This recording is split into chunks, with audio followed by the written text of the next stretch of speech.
This is Laura London, and you're listening to Speaking of Jung. Returning to the podcast today is Jungian analyst and author J. Gary Sparks. He received a Bachelor of Science in Electrical Engineering from the prestigious Bucknell University in Pennsylvania, a Master of Divinity and Master of Arts in Pastoral Counseling from the Pacific School of Religion in Berkeley, California, and a Diploma in Analytical Psychology from the Jung Institute Zürich. His thesis, The Wounded Finger, Anchorage for Soul and Sense in Technology, dealt with the psychology of creativity in science, the bearing of scientific creativity on unconscious processes and on soul and spirit. His thesis advisor, Marie-Louise von Franz, was considered to be Jung's closest disciple, and his training analysts include Jung's grandson, Dieter Baumann, and close friend and confidant, C.A. Meier. Mr. Sparks was a lecturer and seminar presenter at the Jung Foundation of Ontario, Canada, and a lecturer for the Analyst Training Program at the Research and Training Center for Depth Psychology, according to C.G. Jung and Marie-Louise von Franz in Zurich. He lectures widely on all levels of Jungian psychology, from introductory material to the detailed study of Jung's most difficult works, and he is currently in private practice in Indianapolis, Indiana, where he holds study groups in his home. He is the author of At the Heart of Matter, Synchronicity and Jung's Spiritual Testament, and Valley of Diamonds, Adventures in Number and Time with Marie-Louise von Franz. He is the editor of Edward Edinger's Ego and Self, the Old Testament Prophets from Isaiah to Malachi, and co-editor with Darrell Sharp of Edinger's Science of the Soul. His new book, Carl Jung and Arnold Toynbee, The Social Meaning of Inner Work, was published just this month by Inner City Books. This interview was recorded on Friday, September 22nd, 2017, through the magic of Skype. Hi, Gary. Thanks so much for coming back to the podcast. Oh, nice to be here. You and I did episode 2 years ago. You were gracious enough to have me at your home, and I think we spent about 10 hours talking that day. We did indeed, yeah. That was great. And I had these tiny little lapel microphones that I used at the time because I had just started the podcast. And now we're talking on Skype, and hopefully it'll sound a little bit better. During that first talk, we discussed your first book called At the Heart of Matter, Synchronicity Yes. and Jung's Spiritual Testament. Yeah. Yes. Uh-huh. And ever since then, I've wanted to do another episode with you about your second book, which had always fascinated me. It's called Valley of Diamonds, Adventures in Number and Time with Marie-Louise von Franz. And I love the story of why you named this book Valley of Diamonds. And would you tell us a little bit about that? It comes out of a dream of Jung's. I believe he had the dream either while he was at the Aranos conference, or he told the dream to the woman who hosted the Aranos conferences in southern Switzerland, that he was in a valley of diamonds, and he tried to put as many diamonds into his pocket as possible, but he was only able to get a very small percentage of the diamonds that were surrounding him in his pocket, and he woke up. And I understood those diamonds to be the wealth of the psyche that Jung had a view of, and that his work mines them for us and shows us the grandeur, the beauty, the value, the intensity of the psyche, and that his work on numbers was one of those diamonds. This book essentially is your interpretation of von Franz's book called Number and Time. And I've heard from several people, actually before I heard of your book, Valley of Diamonds, I had heard from several people that number and time was impossible to understand. And you make no bones about it, that it is a difficult book. And von Franz said that it was, I think you said she said it was, quote, unreadable? Unreadable, she says. My unreadable book. Yes. And I just want to also mention that you knew her personally. She was your thesis advisor at the Jung Institute. Thesis for her. Yes, I wrote my thesis for her. Yes. What prompted you to write a book about her book, Number and Time? Why would you do that? I asked myself the same question. Mm-hmm. It all started when I turned about 40. And I was feeling relatively confident in my profession and wondering what I would do with the energy I felt I had for the field in the near and distant future. So I was asking my dream maker, what's next? What do I do next? Mm-hmm. And I get my big dreams in short sentences.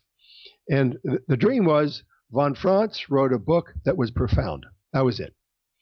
And so I thought, what in the world is that? Well, this was in the days when Borders still existed. Yes. So I went to our local Borders and I was looking through a Jungian section. Actually, the manager of Borders there was a kind of a Jung fan, Mm-hmm. and there was a Jung section. And I looked through von Franz's works and I looked at Number of Time and I thought, I bet that is the book. Because I remember her talking about it. I remember analysts talking about it, how unreadable it was. And I thought, well, I'm going to give this book a shot. I bet I read that book half a dozen times. I had no idea what it was talking about. Finally, after reading, taking notes, sleeping on it, slowly it began to sink in. It's not as obscure as one first thinks. Mm-hmm. If you go into absolutely every detail, yes. But the general argument of the book, the general themes in the book, are actually very practical in the way we do analysis. And I tried to approach it from that point of view. Really, I wrote the book. Well, first I gave a seminar. I gave a seminar on it, and the folks were very appreciative. One of the women in the group was an artist and began painting images of our discussion. So we talk about the book. She'd bring a painting in. We talk about the painting as a way of getting our heart involved with the book. Mm-hmm. And then slowly I could see, this really does have something to do with the way we do therapy. The book does begin by talking about the similarities between depth psychology, which is Jungian psychology, and quantum physics. And yes. You go into great detail about that in your first book, At the Heart of Matter, which I highly recommend because it's fascinating. And I have a background in that. And in fact, I'm going to be going to Fermilab tomorrow. Oh my gosh, really? Yeah, it's their 50th anniversary. They're having an open house. Yes. Oh my gosh. It's here in the greater Chicago area. It's about an hour's drive. And I've been there many times. No kidding. But it's been a while. So would you briefly tell us, you had said that there are three main themes to your book. Yes. And let's to her book. To her book. So let's start there. The first theme, I'll just say these summary phrases. They won't make sense at the moment, okay, but we can come back to them. The first theme is the psyche is numerically structured, and nature, particularly the atom, is numerically structured, and we can revisit that thought. The second theme is numbers are symbols. We look at numbers quantitatively. The psyche uses numbers qualitatively. The third main theme is what I call the dual mandala, images of two mandalas linked up in a meaningful way. So back to your question about the beginning of the book, I'd say the first main theme is the psyche and matter are numerically structured, and that's what allows synchronicity to happen. Okay. Now, that's a very intuitive comment. Is that what allows synchronicity to happen? I don't know. But it's worth considering. If not that, it is still a useful idea for the way we understand what we do in therapy. Let's go back a little bit further. Why did von Franz write this book? This had something to do with Jung, didn't it? Yeah, at the end of his life, I think through his connection with Wolfgang Pauli, he became more and more interested in the link between physics and psychology. If you want to put it in a broader frame, the link between matter and psyche, matter and spirit. And one of the themes that must have come out of his discussion with Pauli was this issue of the psychology of numbers. And so he was trying to work on how each number has an individual personality. And he was, I think, probably months before his death, and was just out of energy. And he said to her, this is as far as I've got. If you want to work on it, here are my thoughts. And passed a slip of paper onto her with his very provisional thinking. Mm-hmm. And they had a very close relationship, didn't they? They did, yes. And let's just, for everybody who's not familiar with Pauli, who was Wolfgang Pauli? Wolfgang Pauli was a very interesting guy. He was one of the, depending on how you count, 3, 4, or 5 founders of quantum mechanics. Quantum mechanics is the physics of what goes on inside the atom, as opposed to, macro physics, which is about bowling balls and croquet balls and large objects. After quantum mechanics was finalized, I believe 1927 or 28, he went to Zurich to take the chair of physics at the University of Zurich. That was the chair that Einstein had held. He soon got into a mess. He married a cabaret dancer, which is kind of a fast life. Mm-hmm. And that marriage collapsed within a year or two. His mom died. He started drinking, started getting in bar fights, and was told, this is no way for a hair professor to behave in Zurich. Ended up in Jung's consulting room. And Jung referred him out to a woman. Nobody knows who she is, as far as I'm aware. A woman named Erna Rosenbaum, who was a beginning student. He wanted Pauli to work with somebody who wouldn't interfere with his process. And after about a year, he got his feet back on the ground. Then he and Jung maintained, I called a kind of professional friendship, an occasional letter, maybe a lunch here and there, a glass of beer on Friday afternoon, until the war started, World War II. Pauli was half Jewish and had to leave Switzerland because the Nazis were amassing just about 30 minutes north of Zurich along the German border. Came to the States, and he worked at the Institute for Advanced Studies with an office next door to Einstein. After the war, went back to Zurich. He did not work on the Manhattan Project. Mm-hmm. He was the only physicist who said it's not the business of science to engineer mass destruction. But his student, Robert Oppenheimer, as you probably know, was the director of the Manhattan Project. Pauli got horrifically depressed. He knew it wasn't reasonable. He had done nothing wrong himself, but he's called the conscience of physics. And out of that feeling that he somehow had to address where science had gone, I don't know if I should say gone wrong, or at least taken the path that led to the very dilemma we're facing today, with the threats of hydrogen bombs delivered by a rogue nation. He went back to Jung, and he presented the dreams to Jung he was having about the state of science and the state of the world. The two of them had a very fertile dialogue. It's been published. Parts of it have been published in a book called Atom and Archetype.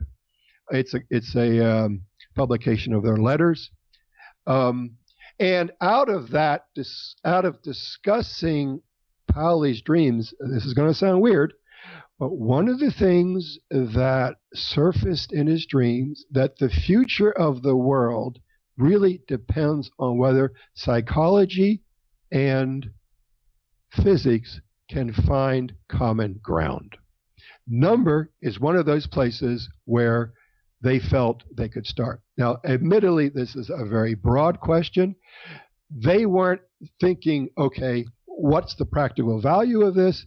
They were simply following the dreams of Pauli's unconscious, which as we suffer over social problems, our dreams speak about those social problems. This link between physics and psychology was something activated between the two of them. And as I say, I think number was one possible starting point. Pauli also challenged Jung to redefine his concept of archetype, which Jung did. So out of that discussion, born of heartache, they began to look at ways their two disciplines might intersect. Mm-hmm. And von Franz was close to Pauli as well, wasn't she? She was. That relationship's complicated. Mm-hmm. I hesitated to call it love. I have copies of their letters to each other signed Alles Liebe, all love. That could mean one thing, or it could just mean like, two friends. I've heard it called a transference. I was very pleased to hear, I believe his name is Charles Enz, E-N-Z. I believe he was a director of CERN early on. He was Pauli's last assistant. Call it that there was, how did he put it? Love had something to do with that relationship. Did von Franz use any of Pauli's material, what she learned from him? Did that influence this book, Number and Time?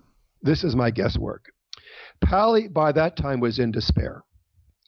He couldn't turn back to his physics. As I said, he knew this makes no sense. I've done nothing wrong, but he felt his scientific creativity dry up. And out of that friendship, which I don't think was ever, quote, consummated, it wasn't a physical affair.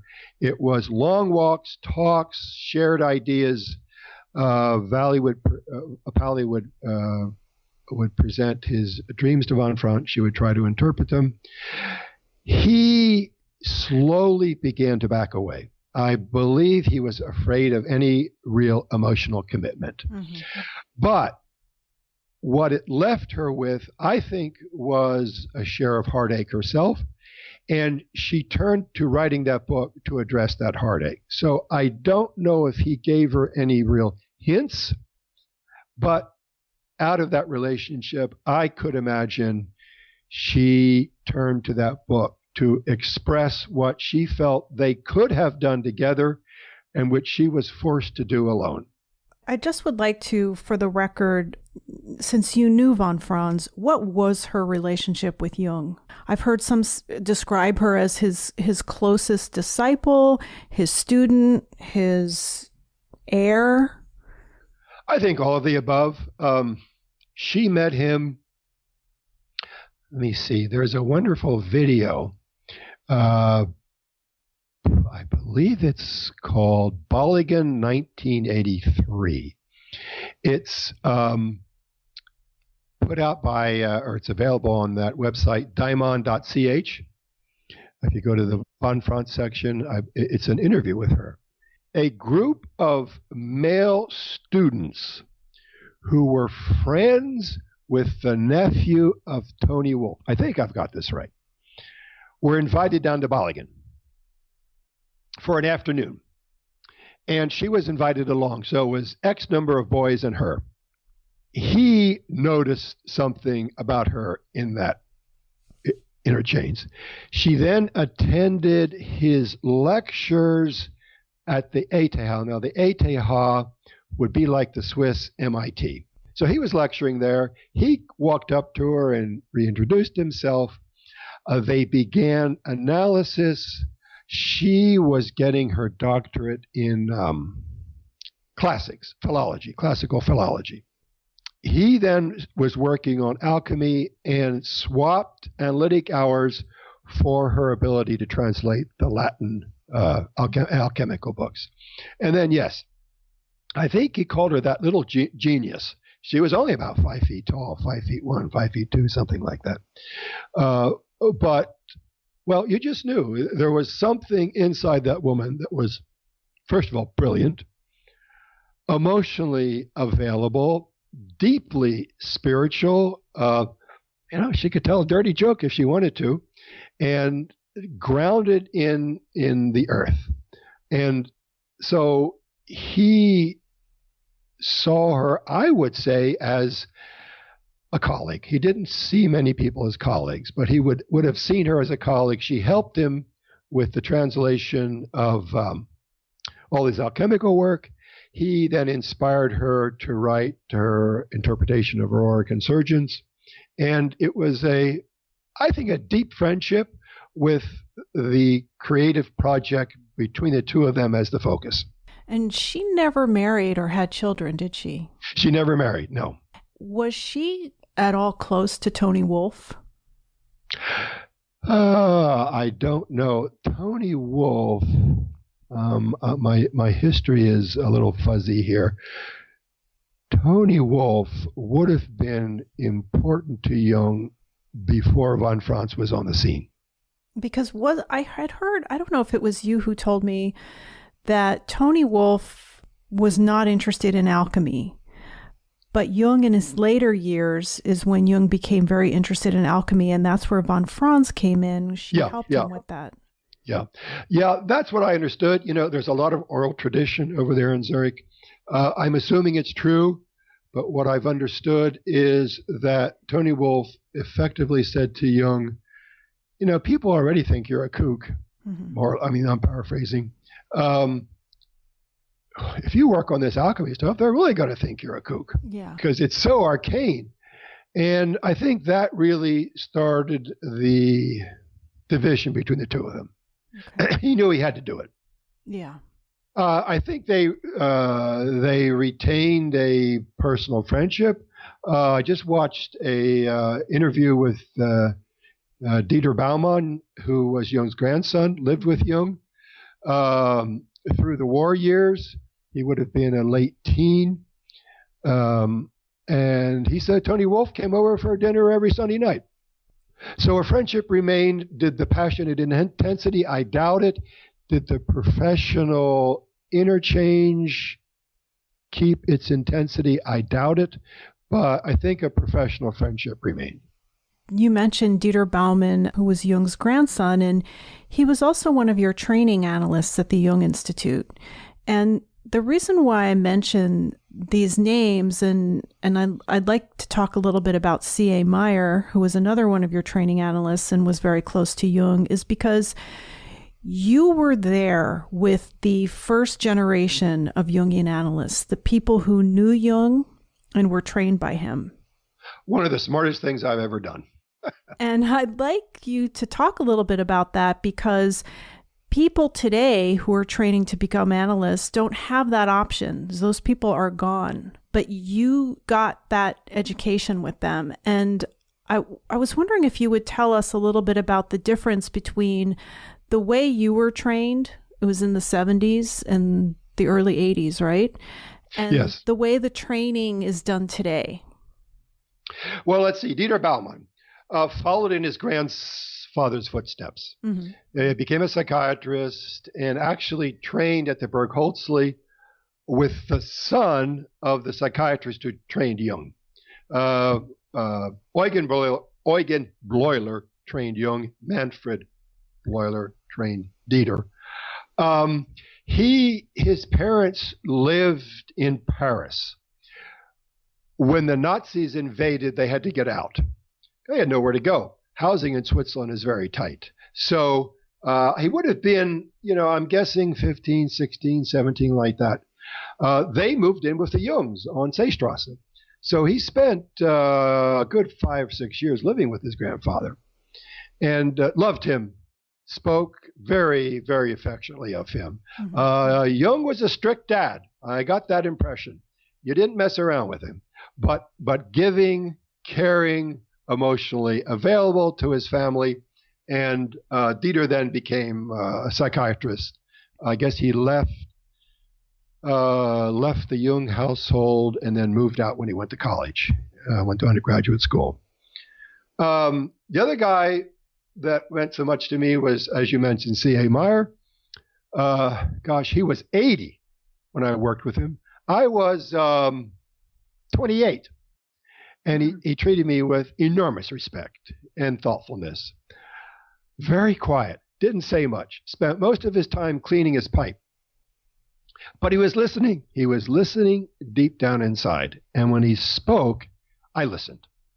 He had started his training with Freud in Vienna. If you've dug around in the history of psychoanalysis, what later became the Viennese Psychoanalytic Institute was first called the Wednesday Society. It met in in Freud's apartment, and Meier was part of that. So he went way back, and had some interesting stories about that time. But you asked about the difference in training. What would I extract? First of all, a fundamental knowledge of culture, fundamental knowledge of mythology, not mentally only, but when there was a mythological motif, they knew it and they felt it, and they could feed back that feeling to you along with their interpretation.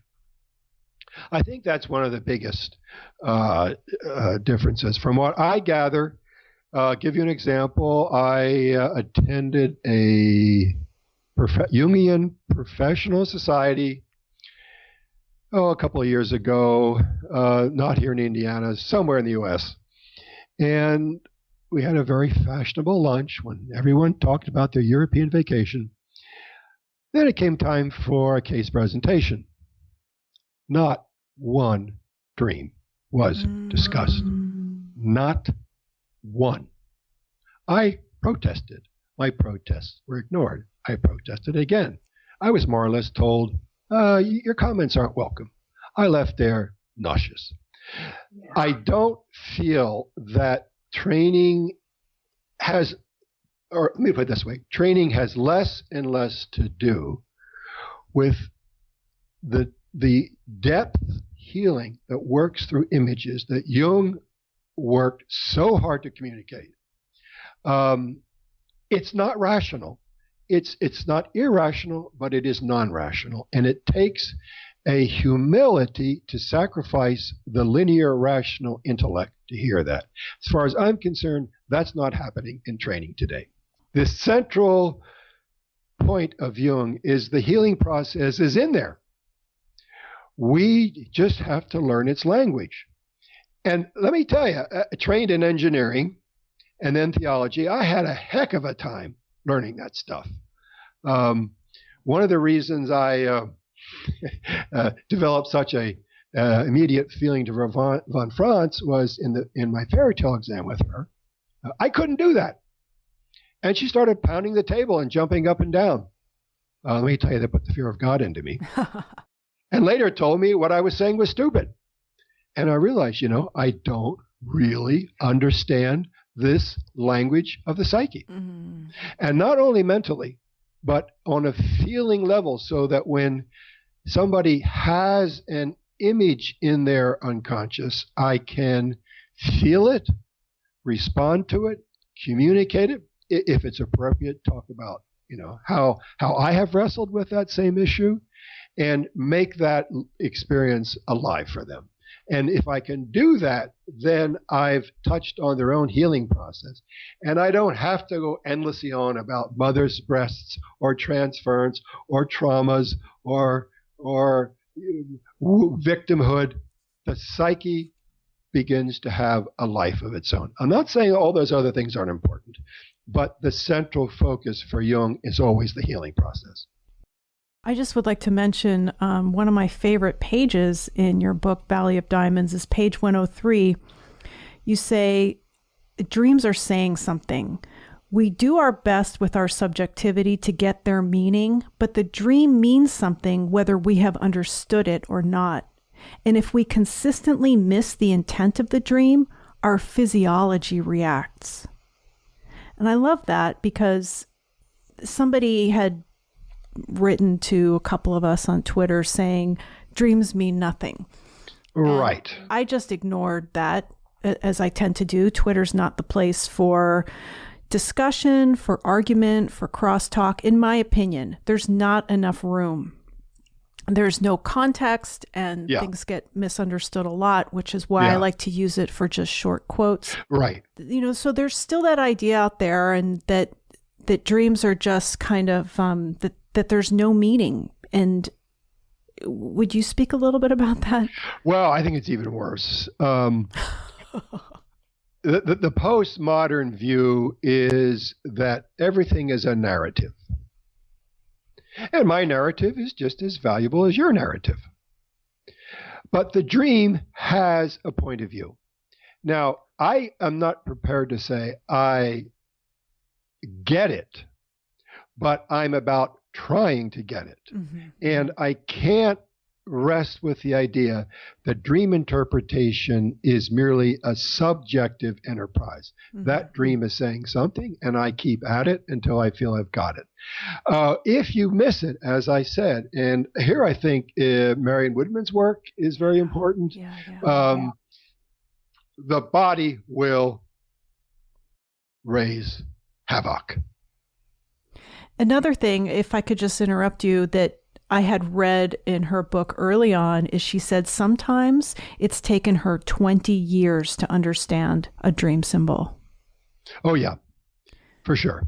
So it's not something that you can, interpret the next day necessarily.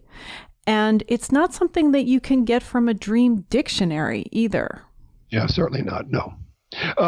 I have a section in my journal of big dreams it's going to take a lifetime to understand. Mm-hmm. And I look at those once a week.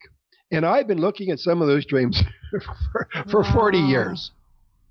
So getting back to the book and the three main themes, the first one being von Franz said that numbers build a bridge between psyche and matter. Right. And that's sort of a starting off point, would you say? Absolutely. The second theme is about dreams of numbers. Yes. And would you tell us a little bit about how you say it's about their quality and not exactly about the quantity of the number? Well, let me give you an example that happened to me recently. Okay. I went to the local supermarket, and I got, some milk, some butter, half and half. The bill was $6.66. The cashier turned white. Yeah. That wasn't $6.66 for her. That was the number 666, meaning evil. Right. So that's how the psyche works with numbers. Now, I'll give you a very, very quick schema. Let me just back up and say the way this appears, it is rarely as the number one digit in the dream or the number two digit in the dream, but like you're on the first floor of a building, or you're taking your second trip to the supermarket, or three of you are walking down the street, or you're on the fourth floor of an apartment building. One, typically as a image, and an image just like you would dream of Aphrodite or Mars or Athena, it is a symbol of unconscious unity, where you're a happy parent. You're not aware of the consequences of your actions. You're not aware of the conflicts that you're in fact dumping out over people in your environment. A state of bliss, you might say. Number two will come as you beginning to recognize, if I do this, something like this happens. It's a recognition of cause and effect. First one action and then another action. Also, you begin to realize, I have two contradictory tendencies in myself. I say this, but I do this. I'll never drink again, and then an evening I'm having 2 martinis. If you can begin to face the complexity that 2 represents, something begins to happen, and this is one of Jung's major contributions. The psyche of its own accord, as you suffer over that duality, begins to generate the resolution to that problem. And that appears as the number 3. So 3 dreams often have to do with the resolution of what you suffered over in the 2 phase. If you have ever noticed, reformed smokers are the most self-righteous. That 3 stage comes with an edge. Oh, I have found the truth. And people in that 3 stage do tend to proselytize a little bit. I certainly have been one of them. Kind of self-righteousness goes along with the certainty of having resolved what once ailed you. 4 is when that certainty collides with the environment and is humanized. So that you have both your humanity and your new attitude. Now that's a very rough schema, but if you pay attention, was the plane leaving from gate 2 or gate 3? Were you riding on a motorcycle with 2 wheels, a car with 4 wheels? All of these innocuous details can be highly relevant symbolically. Okay, so now why did she just deal with the first 4 integers in that book? Was that on purpose, or was that just for time? I think she got tired. Okay. Yeah. She could have done 5. She does allude to 5. Mm-hmm. There are books around. Theodore Apt, I think, has done one with numbers in art therapy. She was trying to keep it manageable and not go too far out. That's what I think. And then the third theme is dual mandalas. Yes. One of Jung's major points, and I think it distinguishes him from everybody else, is that identity is inborn. Our life story is inborn. We are born to be somebody. And a lot of psychological suffering is rooted in the fact that we've lost that. The person we are is not the person we were born to be. Another way to put that is that this story should unfold over life in certain sequential episodes. You see, already you can see the connection with number back in the very first point. Mm-hmm. And we lose touch with that. What we try to do in Jungian work is reconnect with that. That is often symbolized by a mandala. The ego that is trying to ascertain who am I to be is also symbolized by a circle. So that these 2 circles in dreams, and again, they're often hidden, like, I took a spaceship from Earth to Mars, or I mentioned earlier when we were talking, I just saw a dream recently of an umbilical cord between the Earth and heaven. Both of those are circles. Mm-hmm. They come when people are reorienting their fundamental values and their fundamental understanding of why they're on Earth and how they are completing their life. That's what the dual mandala is about. You had said in our first talk back in episode 2 that a synchronicity's purpose, these are my words, is to move us forward. Yes. The goal, right, is to, as you were saying, Jung said, become the person we were born to be. So how, from a practical standpoint, can we look at the images in our environment that we've drawn to us or that come out of us, and not just in dreams, but in other things? I myself am pretty literal. So I tend to look at those things as well. Dreams are very difficult for me. And in fact, the next episode of the podcast is going to be just about dreams because I haven't covered that yet. Uh-huh. So how does synchronicity intend to move us forward in life? Well, it's a little piece of the story dropped into time and space. Mm-hmm. Each synchronicity is another ingredient of who you are. And that takes us back to the first theme, that this story as a potential is there in us. It's not a fait accompli, it's a potential. And it drops into matter through synchronicities. And so each synchronicity is a little piece of that story. And what we try to do is connect the dots. How are your dreams?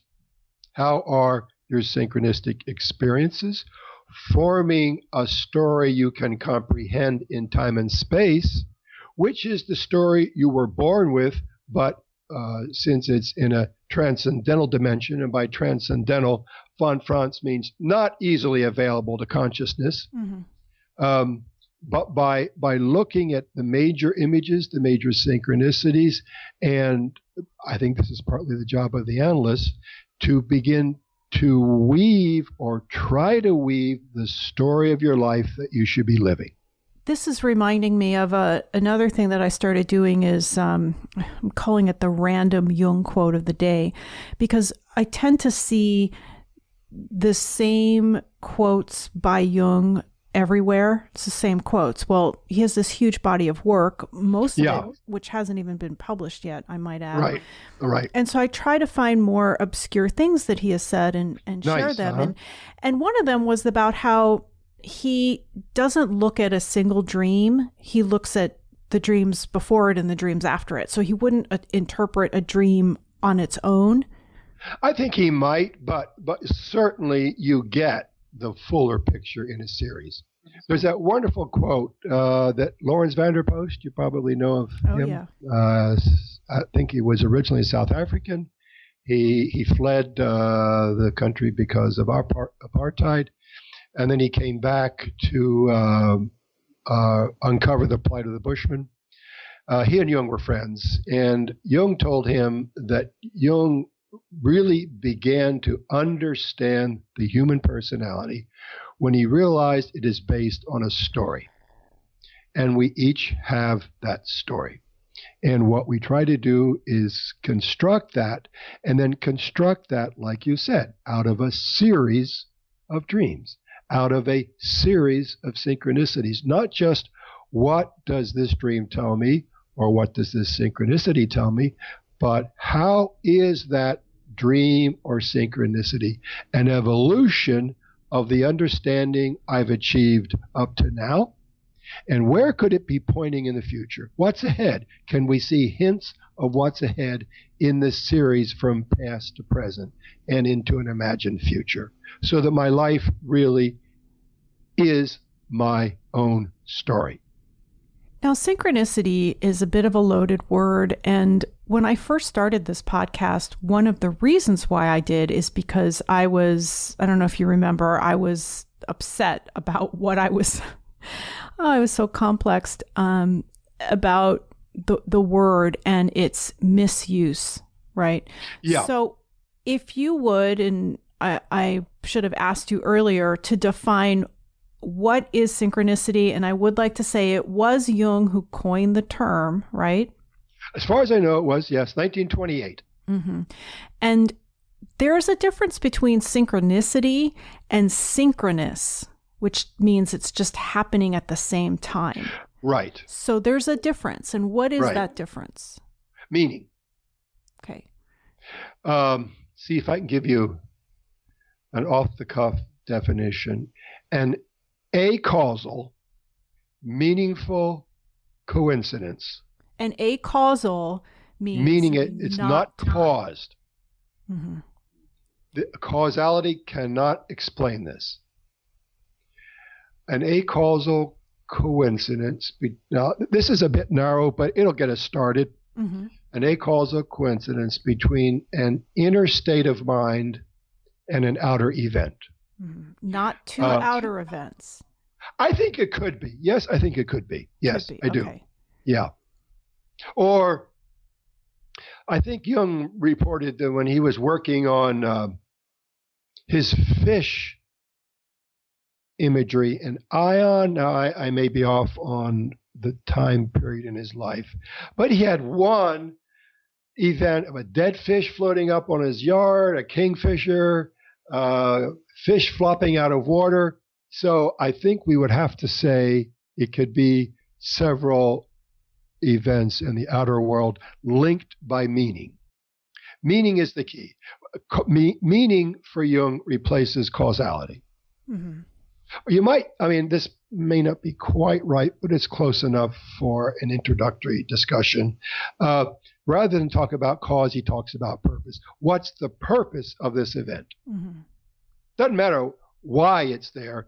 To what end is it there? Mm-hmm. Another thing that I was seeing in my life and in my experience is when somebody experienced a synchronicity, I would see this over and over again. They would say, this is a positive sign. This means this is right, or I'm on the right track, or this is meant to be, or this is good. And I'm always thinking, well, is that true? Is that necessarily the case? Just because a synchronicity occurred, does that mean that they just sort of interpreted it as everything's in harmony and this was, you know what I mean? This was meant to be and this is a great thing. Well, what do you say? No. Okay. No. I think on the whole, yes. But you can also get warnings that look beneficial, but if you really think about them, they're warnings. So I wouldn't want to blindly ascribe goodness to all synchronicity. Mm-hmm. The psyche is a mixture of good and evil, and it's. I tell you an example. I moved. I was going to move out of town for a while. Went to another town. First, I broke 4 teeth. Then my car transmission went out. Then they decided to build a condo next to where I was living and dynamited a road about 4 feet from my window. It was telling me this was a mistake, mister. So synchronicities can have, maybe you could even say, well, that had a positive end, but it sure wasn't a positive experience, I'll tell you. Right. And so you would consider those events synchronicity? Well, I pretty darn close, because everything I did went wrong. Mm-hmm. I was going to bring up something that I experienced as an example and hear your take on it. Okay. Yeah. You and I had scheduled this interview for the podcast, I think a couple of months ago. The episode that I did right before this one was my second talk with James Hollis. Yeah. And during that recording, in the beginning, when I mentioned his book, The Eden Project, for some strange reason, I wanted to say how many pages the book was. And I keep the books on my desk and I had to reach over and grab it.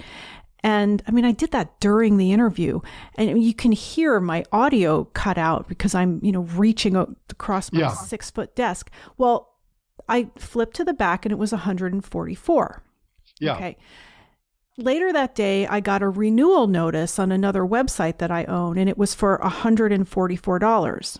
Okay. A good friend of mine, it continues. A good friend of mine just moved to St. Augustine and opened up a gallery. Oh, nice. He had one in Taos for 25 years. It was called the Living Light Gallery. And when he opened the new gallery in St. Augustine, he changed the name. And I asked him what it was called because I was sending him something. I needed the address. He said it's called Gallery 144. Oh, that's spooky. Okay. And then either that day or the next day, on Twitter, you can have lists so that I have different interests and stuff. And so I went to this list and I looked at it and it has 144 members. Oh my God. So that's 4 times in the space of a day or two that, now there are numbers everywhere. Okay. Everywhere. their clocks and calendars and pages. But this number kept standing out to me. Yeah, that's freaky. So I hear people a lot talk about numbers that they will see repeatedly. Like every time it seems that they look at the clock, it's 3:33. Or they'll see that, and then they'll see that number on a license plate in front of them that day. So what's going on there? Would you consider that synchronicity? I'm afraid I'd have to, yes. Mm-hmm.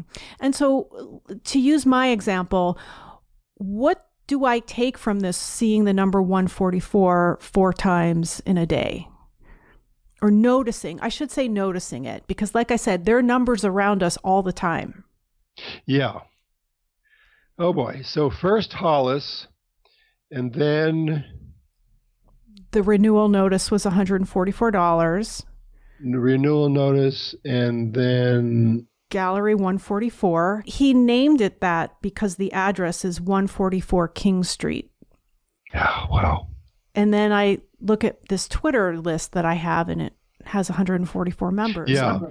Again, numbers everywhere, but I kept noticing that one kept coming up. So, I mean, there are websites about the number 444 and 1111, and people think that when they look at the clock and they see 1111, it means something. And I was wondering what your take was on that, given what von Franz wrote about in Number and Time. Now, was this Jim's most recent book? No, it was the Eden Project. It was... Where did that come? It came out in 98. Oh, an early one, huh? Yeah. I'd have to think about that, but I would somehow tie it back to his authorship. What's the last page about? Do you remember? No, and I don't have that on my desk. I'm sorry, but I will go look. You know, I think we could have each other's dreams. And it could be that there was something written in that last page that your psyche is telling him to revisit. So because that was where it started, was with me wanting to see how many pages that book was, opening the book, flipping to the back, seeing it was 144.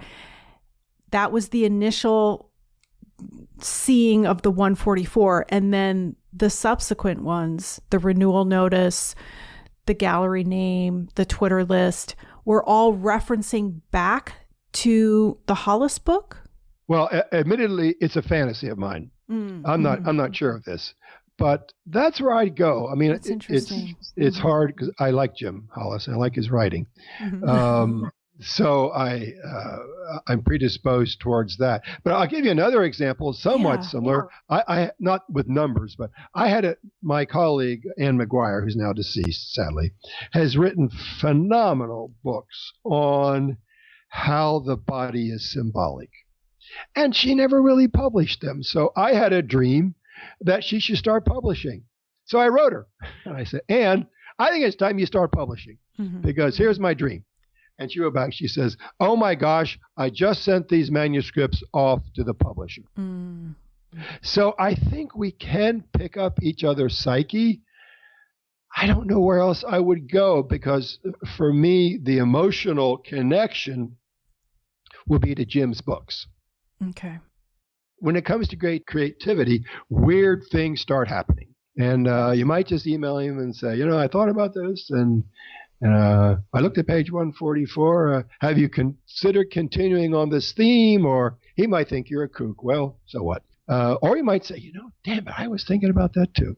Another thing that came up for me this week is I was listening to somebody talk about the pyramids at Giza, and it was Robert Bouval who was on a podcast called Den of Lore, and he was talking about how, and he's a construction engineer, and he lived in the condominium complex right next to the Great Pyramid at Giza, and he talked about, and he would stare at it every day. He's written many books about that and the Sphinx, and he said that it's based on prime numbers. Yes. The pyramid is based on a 7-to-11 ratio. And I can imagine. He said that we didn't know that the ancient Egyptians or any of the ancient cultures had that number system or would even be interested in prime numbers. And he said that the whole grid was based on prime numbers. And he was just wondering, how could that be?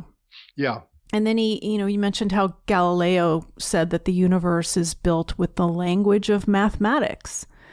Right. Now, that brings us to the question of, are things done on purpose or are we doing it unconsciously?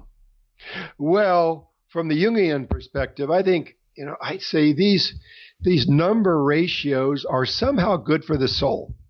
And I think, isn't there a whole field called sacred geometry? Yes. And so why does 7 and 11 feel good to us? Because that's the way we're made. And there might be a deeper significance to it, but, that would be the kind of thing von Franz, I think, would cite. We see these harmonious patterns in early architecture. Why? And she would say, well, because see, just what I'm trying to tell you guys, the psyche has a numerical structure. When we find it outside, it feels good. Which leads me to the I Ching. Yes. You do talk about it in Valley of Diamonds. Would you tell us a little bit about that? Well, it's, as von Franz describes it, it's a constructed synchronicity. So what the I Ching does, it makes a synchronicity happen. Now, I don't use it very often, maybe once a year. And I don't know if you ever noticed that synchronicities tend to occur when you're suffering, when you're wrought up about something, when you're stressed out or you're emotionally, wrought up or something like that. And the idea is that this bridge between psyche and matter has as its entry point our own emotionality. The same with the I Ching, that I think if one uses it too often, you're just draining away the energy, but rather wait until you are unhappy or wrought up or suffering or concerned, excited. And I took a course in the I Ching in the University of Zürich with a professor of Chinese there. She advised not using the I Ching until you were sure you were not going to have any dreams about the question. In other words, give the dreams a chance first. If you're dreamless, if you are up against something that is very important, and if you're emotionally topsy-turvy, that emotional state will give the forces of the cosmos a chance to enter into time and space through the I Ching. And, I don't use it very often, but I can tell you the two most significant decisions of my life came from following the I Ching. And you say that it is a constructed synchronicity, so it works similarly. And would you say that astrology and tarot cards work that same way? I'm not terribly familiar with astrology. There, you see, you're not trying to create a read. In other words, this applies to oracles, what I've just said. I think it would apply to the tarot cards as well, although there again, I know about them. I don't know how to interpret them. But I would suspect, yes, we are, by using a procedure, trying to get the universe to speak through an acausal event. And by gosh, it works. I remember I remember this course I took on the I Ching. About half a dozen of us hired this lovely professor of Chinese at the University of Zürich to give us a private seminar. I think we met like 10 times in her apartment. And I heard these people talking, and I thought, this is the dumbest thing I've ever heard of. And about halfway through the course, she stopped, and she's very gracious. And she said, no, I feel everyone is with me, except for you, Mr. Sparks. And I said, you're right. I'm not here to belittle you, but I don't get it. Well, I had it was a semester break, and I went to London to see some Shakespeare. You could fly to London and back and see Shakespeare for about $100 those days. And when I was there, I walked into a bookshop and I bought a copy of the I Ching in English. And I went home and I asked it a question and I threw it. And I thought, oh my God, how did it know?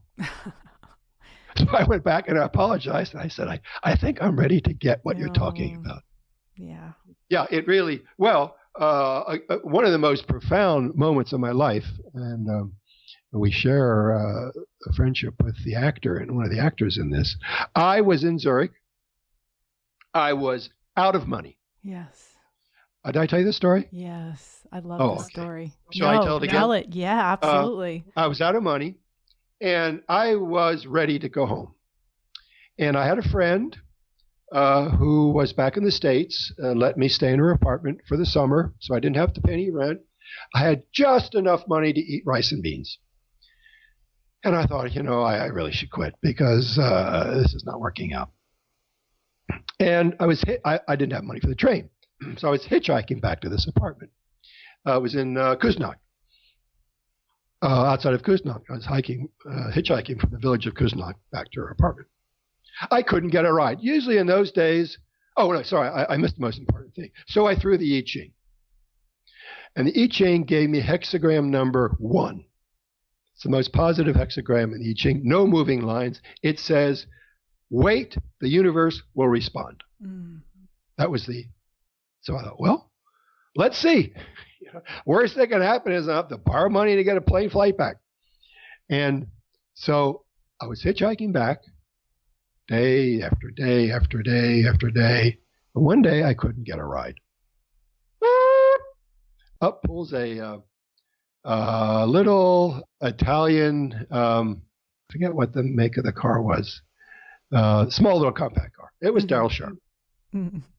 He said, where are you going? I said, I'm going up to Louise's place. And he said, well, I'll give you a ride. So he gave me a ride. He said, how you doing? I said, I'm doing terrible. I think I'm going to have to give this up. And he said, well, I'm graduating and I have this teaching work in Switzerland that pays about $300 an hour. Would you like it? There it was. Yeah. Universe responded. So I know, or I can imagine some talk about the I Ching is flaky, but I know there's something to it. And what's even more interesting, if I had only known at the time, I was in the Peace Corps and in Korea, South Korea. And after about 2 weeks, the professors corralled me. We go to this little thatched hut outside the school for a bowl of rice and fish soup. They said, come on, we're going to take you down to this part of town. It's a little seedy, but don't worry, you're with us. We went to visit this woman. We sat around her on her floor. She pulled out sticks. She dropped the sticks, and she gave me an I Ching reading. Now, I would love to know what happened to that piece of paper. I don't know where it is. But you see how they took it seriously. Yeah. Now I realize that was the I Ching. I didn't realize it then. As above, so below. Yeah. As within, that's another so way without. To put it. Yeah. This is an extension and a clarification of that fundamental truth. You've edited a couple of books on Edward Edinger. Yes. Who is a lot of people's favorite Jungian analyst. Including me. Including you.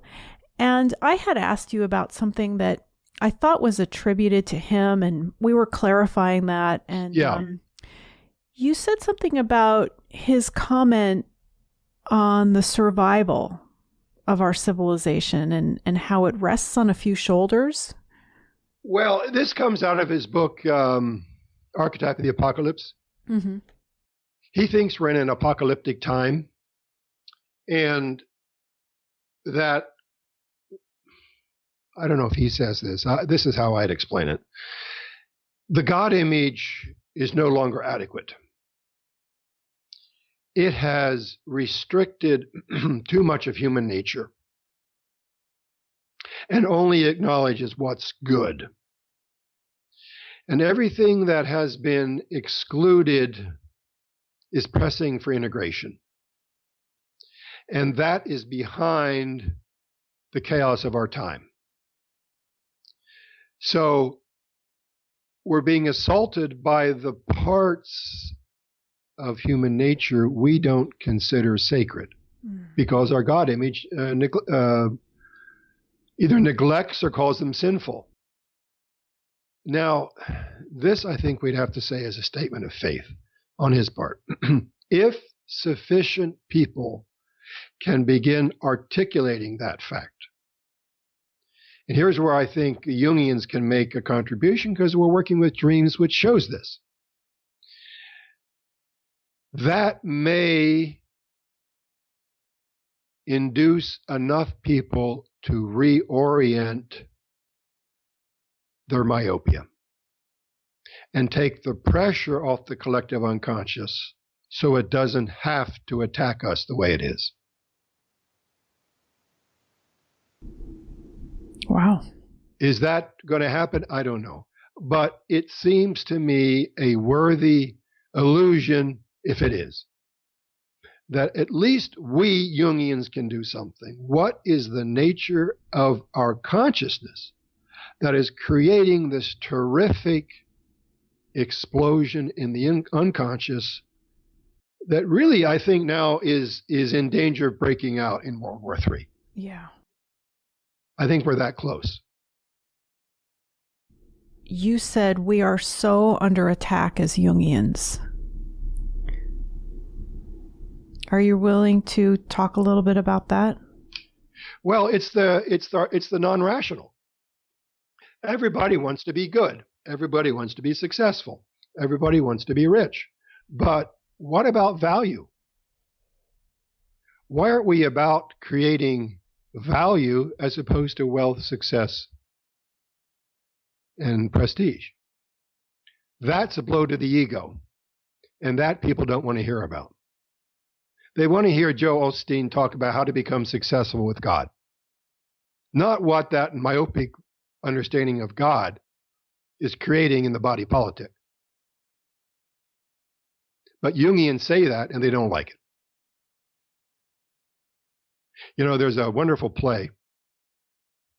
I think in English it's The Voyager Without Luggage. I read it in French, Le Voyageur sans bagage. It's a true story, a true start. In World War I, a guy meanders into Paris, one of the train stations, completely an amnesiac. He has stumbled off the lines. He doesn't know who he is, doesn't know where he is. That's true. And then Jean Anouilh picks it up and makes a play out of it. And in the play, which is probably also true, this part's probably true, the newspapers ran ads, does anyone know who this man is? If you're his family, please notify us. Well, they got hundreds of notifications thinking the guy might have some money. Mm. Then Anouilh picks it up as a play. And the family does connect with him. And he goes back to his home and begins to remember who he was. And he was an asshole. And he can't face it. And the play ends. Our job as Jungians is to point up all those things that we don't want to see. And that is often not popular. Yeah. I know. Going back to something that I had said earlier about how you trained with people who actually knew Jung and worked with Jung, Marie-Louise von Franz, C.A. Meier, Jung's grandson. And you had told me that after Jung left, or after Jung had died, the shadow really came out in Zurich, in the Jungian community. Did I hear that right? Well, kind of. I had asked C.A. Meier, who was the first president of the Jung Institute, and one of my supervisors, if he would give me an exam. With one of the final exams, you had to do 8, and you could pick your examiner.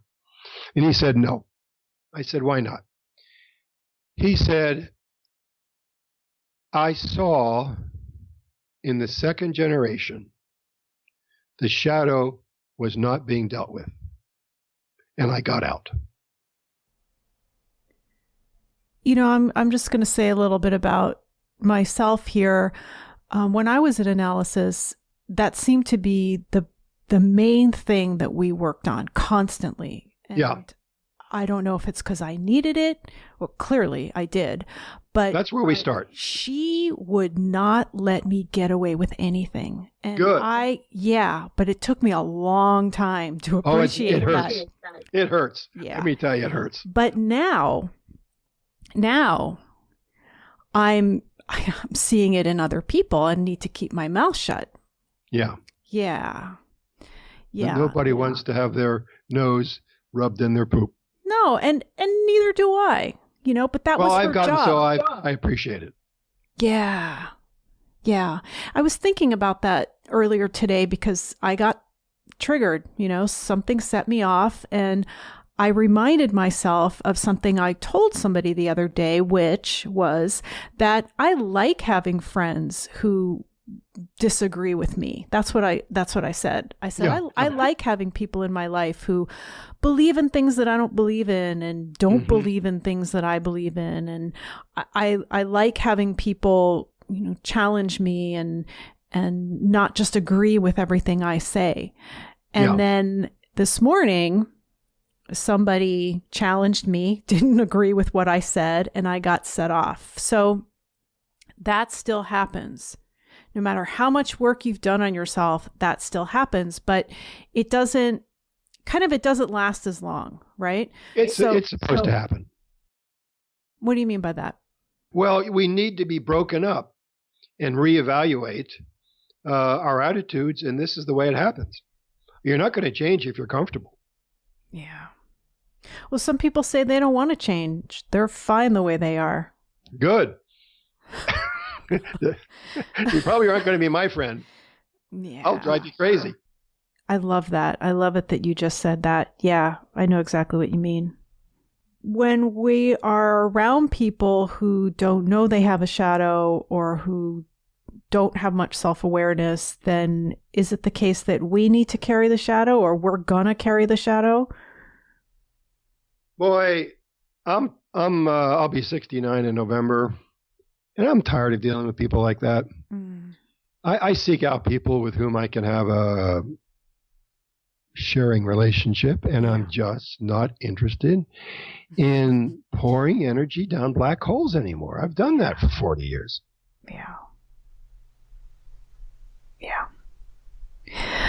Another thing that you mentioned to me when we spoke the other day, you said that Jungian psychology is largely an oral tradition.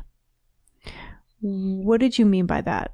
Well, things that I picked up in training that aren't in books. You know, Jung said this to that person. Jung said that to that person.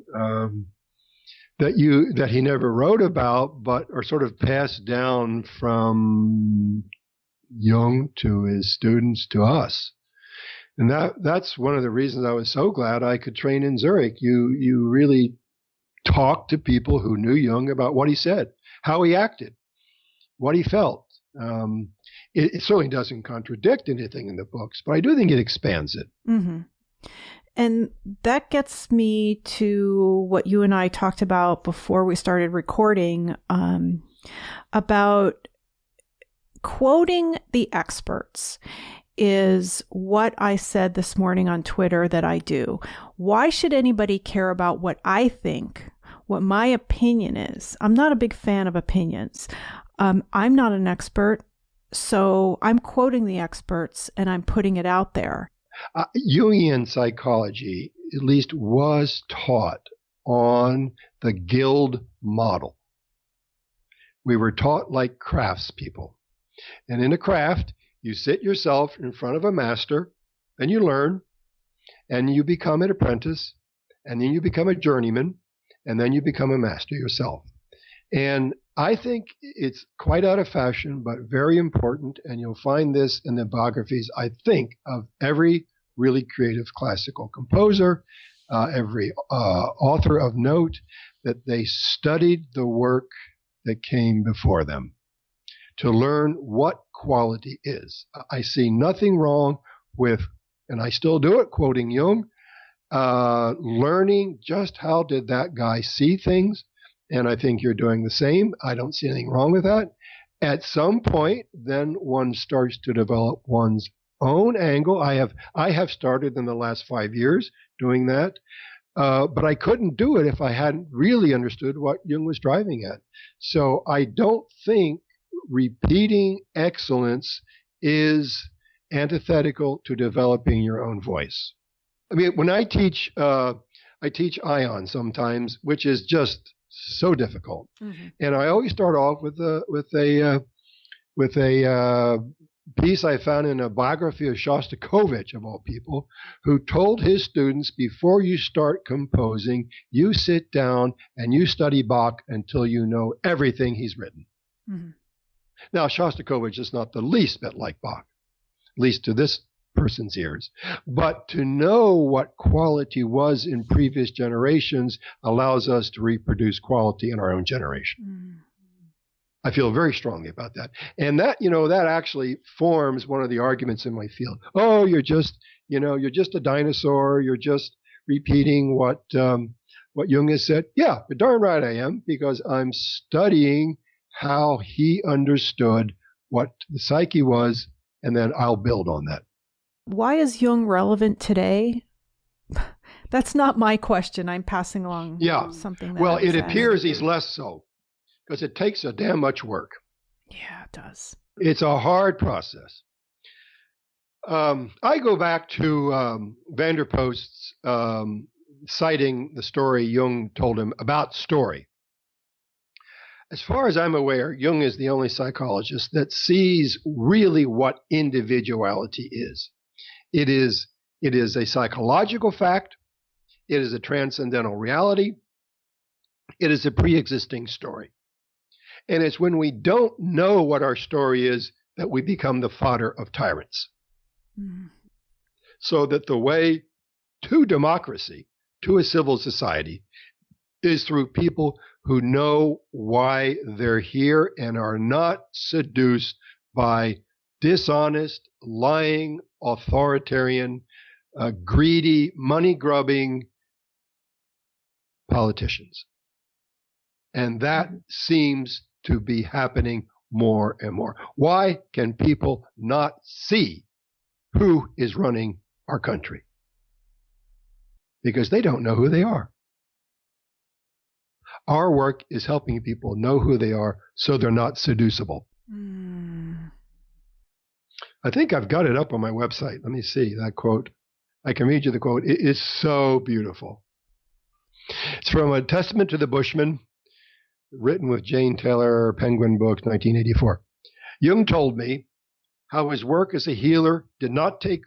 I can't read this. I get emotional.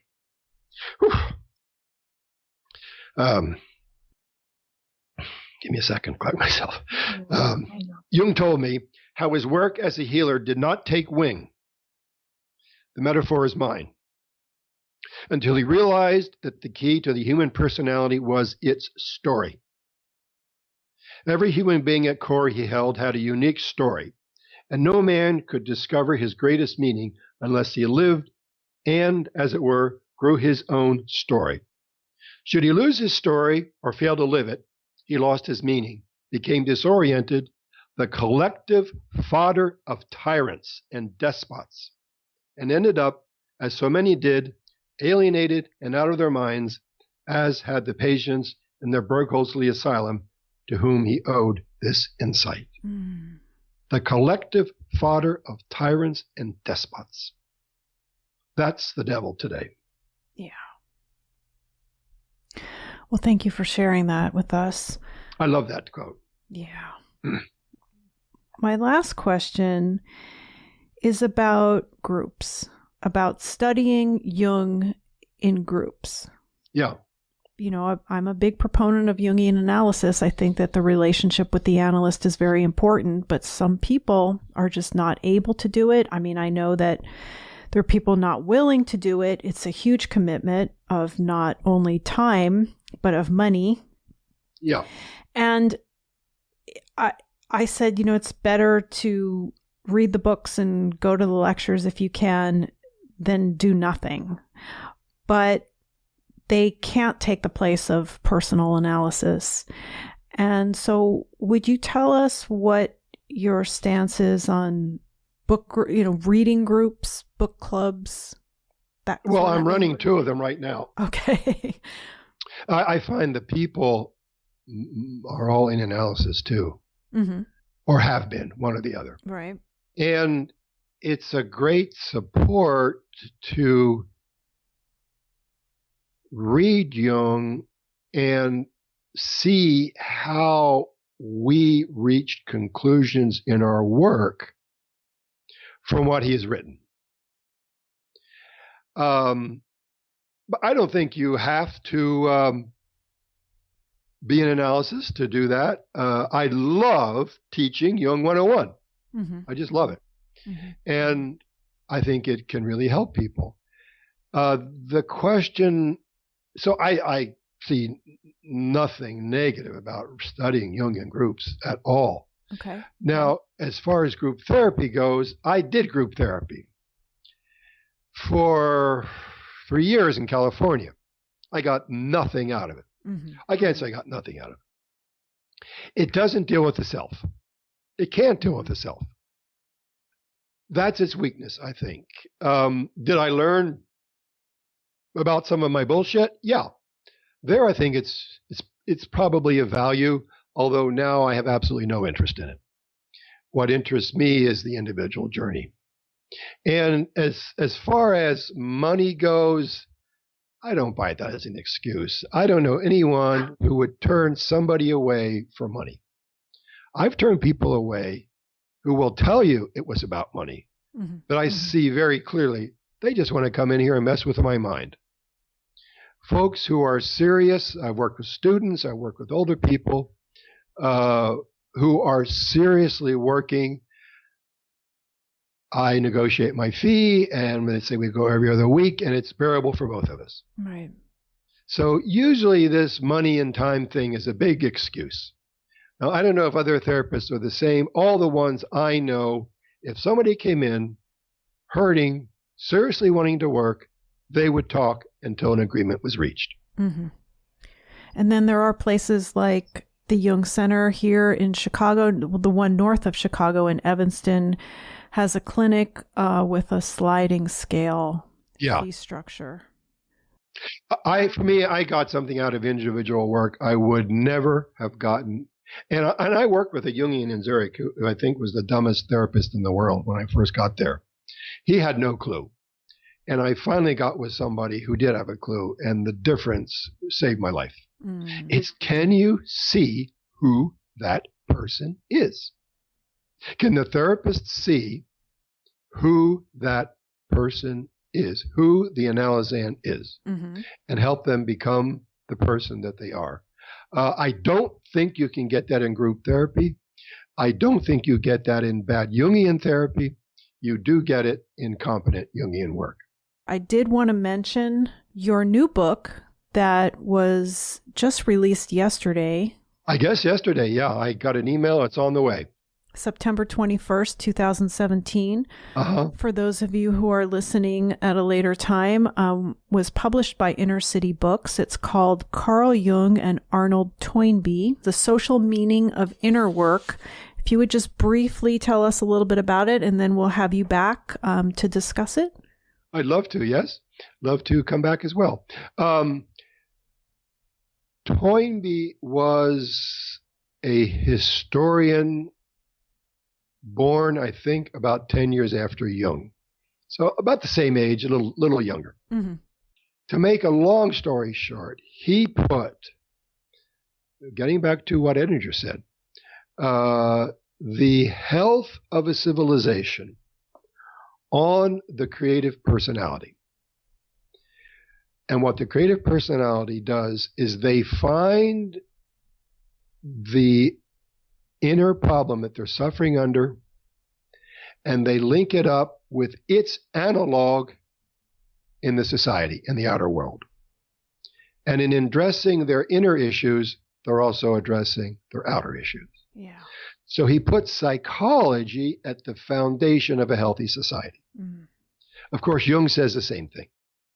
So that's the link. They both see that the individual journey is crucial for the health of the times. And I give it dreams to show that. And then Toynbee also talks about, so what happens if the society doesn't listen? Mm-hmm. That's the second half of the book. I present dreams to show that. Spent 6 years on it, so be the first on your block. When I saw you 2 years ago, I remember you telling me that you were working on it, and I'm really happy that you finished it, and it seems quite timely for what we're going through right now. I do too. Right? I had, of course, no intent, but boy, it's relevant, I think. I mean, what I wanted to show is that inner work isn't solipsistic. Mm-hmm. It isn't merely navel-gazing. If it goes deep enough, it brings you out into the world, and you talk about out there what you learned about healing your problem and what the society needs to do to heal its problem. Yeah. Okay, Gary. Well, thank you so much for your time today. Well, thank you, Laura. It's always a pleasure. We look forward to reading the book and then having you back to talk about it. I look forward to it, too. I'd like to again thank Mr. Sparks for his time today, and I look forward to speaking with him again in the future. You can find links to everything that was mentioned today on our website, speakingofjung.com. There you'll also find all of the previous episodes of this podcast, which are available to listen to or to download for free. The episodes are also available on iTunes, Stitcher, Google Play, and a whole host of other listening platforms, which you can find links to on our About page. So with special thanks to Daryl Sharp and Liz Jefferson of Inner City Books, this is Laura London, and you've been listening to Speaking of Jung.